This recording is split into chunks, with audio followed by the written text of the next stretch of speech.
Qurbanlıq heyvan kəsimi və satışının sağlam və rahat şəraitdə həyata keçirilməsi məqsədi ilə bu il Naxçıvan Muxtar Respublikası da daxil olmaqla ölkə üzrə 134 ünvanda qurbanlıq heyvanların satışı və kəsimi xidmətləri təşkil olunacaq. Qida Təhlükəsizliyi Agentliyindən verilən məlumata görə, bunlardan 76-sında həm kəsim, həm satış, 27-sində qurbanlıq heyvanların yalnız satışı, 31-də isə yalnız heyvan kəsimi xidmətləri təklif olunacaq. Bildirilib ki, həmin məntəqələrdə baytarlıq nəzarətindən keçmiş və sanitar-gigiyenik tələblər gözlənilməklə kəsilmiş qurbanlıq heyvanlar əhaliyə təqdim olunacaq. Bununla yanaşı, bir sıra regionlarda Qida Təhlükəsizliyi Agentliyi ilə razılaşdırılmaqla səyyar heyvan kəsimi çadırları quraşdırılaraq qurbanlıq heyvanların baytarlıq nəzarəti altında kəsimi və satışı təmin ediləcək.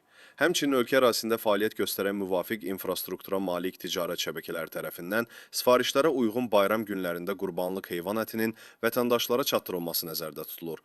Bununla bağlı həmin satış şəbəkələri tərəfindən ətraflı məlumatlar veriləcək.